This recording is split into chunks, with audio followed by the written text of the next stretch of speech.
Welcome back to In Focus with Mr. Aaron Nyelesi, where he was unpacking the projects that have been covered by the UASF, otherwise known as the Universal Access and Service Fund. Mr. Nyelesi, you were focusing on the projects that you've rolled out on the telecommunications side of the business. Now, as a communications regulator, what would you say has the fund done anything related to broadcasting so far? Yes, certainly, ma'am. Yes, we tried to cover all the subsectors of the communication sector, which is telecommunications, broadcasting, as well as the postal. And talking about broadcasting, we have actually facilitated provision of shared transmitters for the commercial broadcasting sector.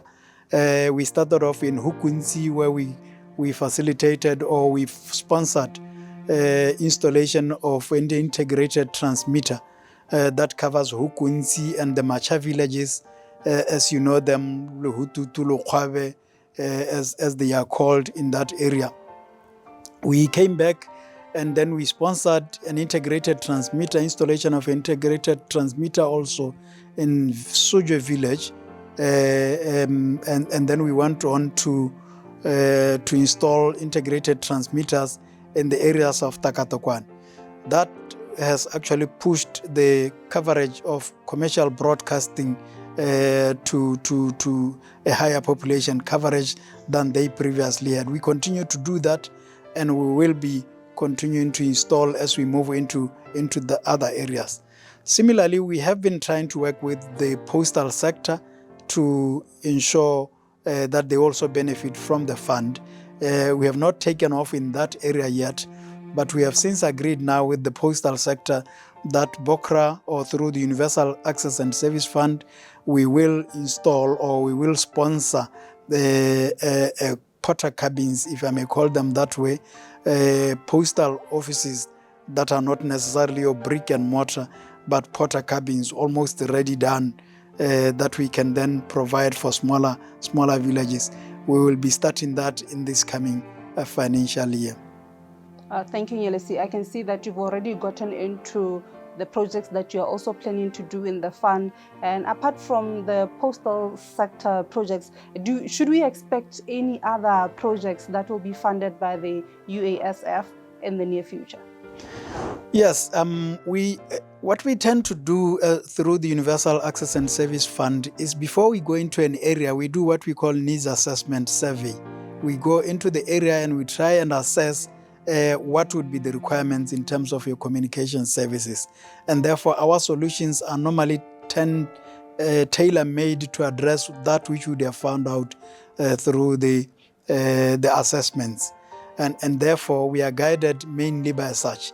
As an example, we did southern assessments for the southern region, where we came back and we felt that the schools in the area, even before they can be given internet services, they were not looking too good.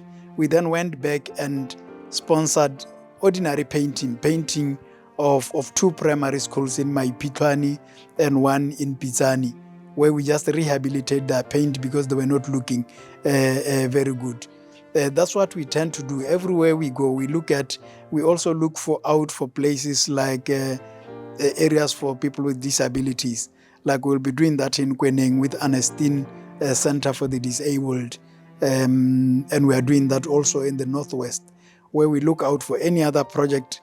But basically, they are all from the ICT angle, where we are trying to facilitate, because our role is to facilitate the use of communication services generally. But we tend to also get outside of the schools. I must add ultimately that we are working closely now with Smart Botswana. And where we had wanted to cover other areas, you'll find Smart Botswana is covering them. For instance, we are now covering the Khotla in Kweneng district. We had chosen 12. We have since discovered that 8 of those will be covered by Smart Botswana, and therefore we are covering the 4 remaining. And that's what we tend to do wherever we go, public offices generally. These projects are very exciting, especially that you are now also bringing the Khotla into the whole thing to make them a lot more digital and ensure that we don't leave anybody behind. So I'm very impressed that the Khotla are also being brought along. But in wrapping up, really, do you have any word for the fund contributors or the beneficiaries of the fund? Yes, I think in closing, I could say to the benefactors of the ICT equipment that come through the Universal Service and Access Fund, that as BOCRA and the Universal Service and Access Fund, we are conscious of the fact that ICTs now drive the economy, drive all phases of life, and therefore we are trying our best to ensure that everybody in Botswana has access to these ICTs. We can only encourage those that have benefited already to ensure that they use them, to also ensure that they look after them. But most importantly, we want to say to them that it is not all exciting with ICTs. There's also something that is called cybersecurity that we'll probably talk about maybe in future episodes.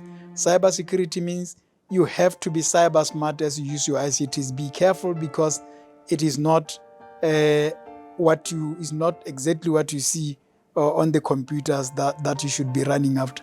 We encourage that as you use them, please take care, just like you do in the physical world. But otherwise, ICTs are the thing to go, and therefore we want you to enjoy those. I thank you. Thank you for watching In Focus. We hope that you will tune in next time to look at the role of BOCRA, even as the Secretariat to the UASF. Have a good evening.